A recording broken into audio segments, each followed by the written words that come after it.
naman akalain na hindi ko rin inaasahan pa. Narito tayo ngayon upang matunghayan ang nagiinit, nagbabaga at talaga namang usap-usapan at nagtitrending na latest issue ni Ate Erica. Sa pagpapatuloy ay narito muli si Kalingap Val Santos Matubang upang pag-usapan ang issue sa pagitan ni Ate Erica at ng kanyang pamilya, lalong-lalo na sa kanyang lolo na si Lolo Miguel. Sa pagpapatuloy ng ating istorya ay dito nga sinasabi ni Lolo Miguel ang mga sinabi sa kanya at ginawa sa kanila ni Ate Erica at ng kanyang kapatid na si Sheila May.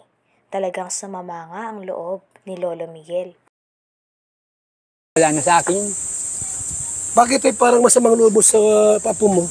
Ikaw nang magsasabihan ng mukhang kwarta, ganyan. Aba, anong kwarta mo bigyan sa akin? At sasabihin nila, Siya may sabing mukhang kwarta ka. si Sheila May, Mukhang kwarta ka daw? itong tanda kong ito, sabihin ako ng ganyan. Walang kaugali. Grabe naman.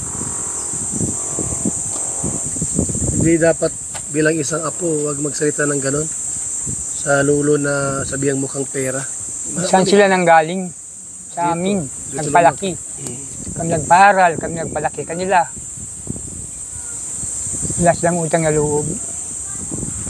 Bakit tay, sobrang mo sa kanila, hinanakit? Dahil dyan?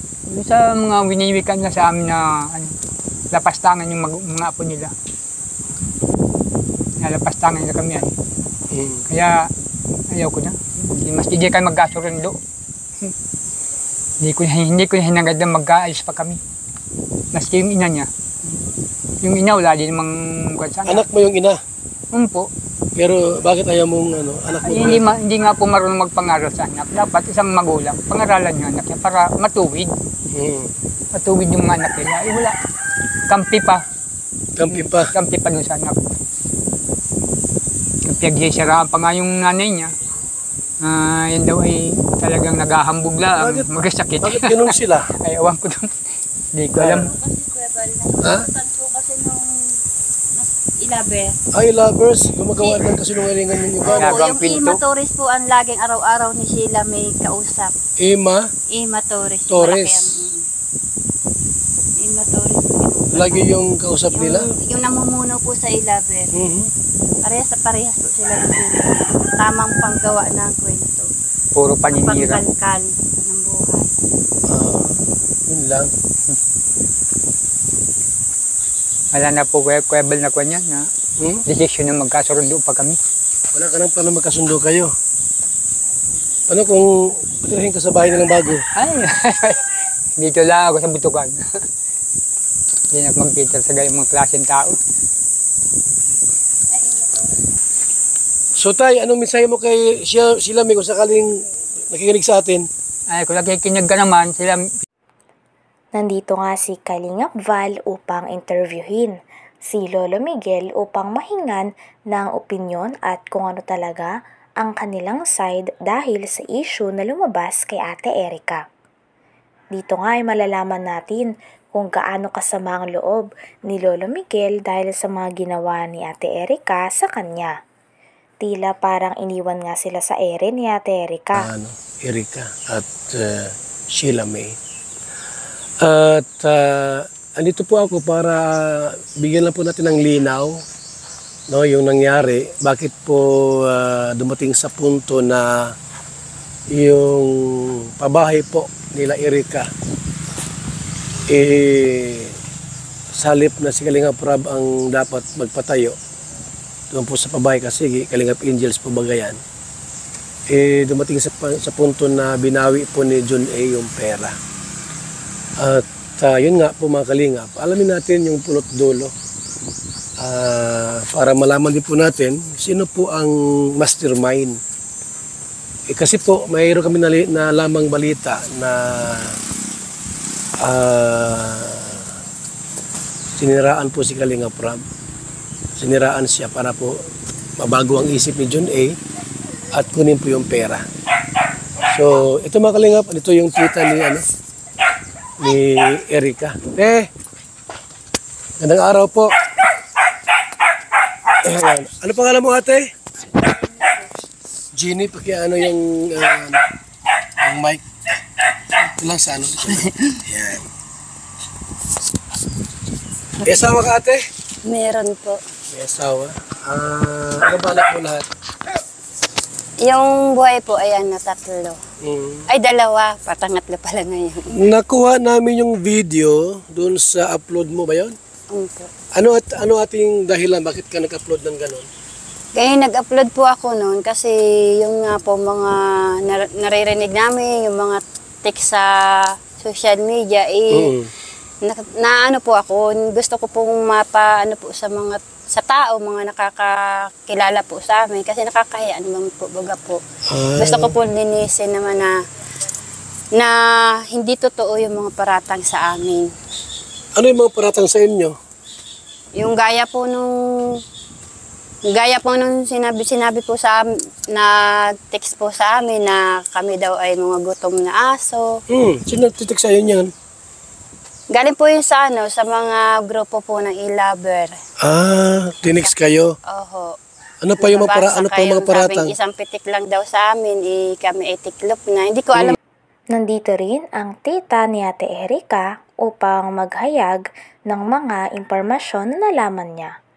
Talagang dito nga ay makikita natin na marami palang tinatago si Ate Erika at ang kanyang ate simula nung nasa Kalingap pa lamang sila.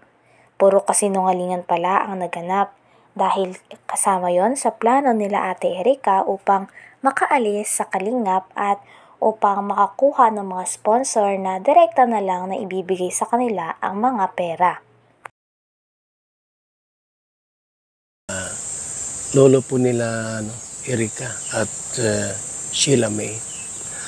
At andito po ako para bigyan lang po natin ng linaw yung nangyari. Bakit po dumating sa punto na yung pabahay po nila Erika salip na si Kalingap Rab ang dapat magpatayo doon po sa pabahay kasi Kalingap Angels po bagayan. Dumating sa punto na binawi po ni John A. yung pera. At yun nga po mga Kalingap, alamin natin yung punot dulo para malaman din po natin sino po ang mastermind. Kasi po mayroon kami na lamang balita na siniraan po si Kalingap Rab.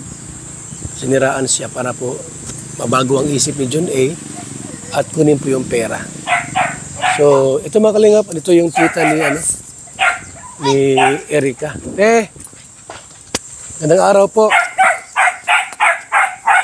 Ano pangalan mo, ate? Jeannie, pakiano yung mic. Ito lang sa ano. Ayan. May asawa ka, ate? Meron po. May asawa. Ano ba anak mo lahat? Yung buhay po ay 3. Ay, 2. Patangatlo pala ngayon. Nakuha namin yung video doon sa upload mo ba yun? Opo. Ano ating dahilan? Bakit ka nag-upload ng ganon? Kaya nag-upload po ako noon kasi yung nga po mga naririnig namin, yung mga text sa social media, naano po ako, gusto ko pong mapaano po sa tao, mga nakakakilala po sa amin kasi nakakahiya naman po, baga po. Gusto ko po linisin naman na hindi totoo yung mga paratang sa amin. Ano yung mga paratang sa inyo? Yung gaya po nung sinabi po na text po sa amin na kami daw ay mga gutom na aso. Sino nagtitik sa iyo niyan? Galing po yun sa mga grupo po ng e-lover. Tinix kayo? Oho. Ano pa yung mga paratang? Sabing isang pitik lang daw sa amin. Hanggang dito na lamang muna ang ating nag-iinit, nagbabaga, pinag-uusapan at talaga namang nagtitrending na latest issue ni Ate Erika. Maraming salamat sa inyong panonood. Hanggang sa muli. Bye!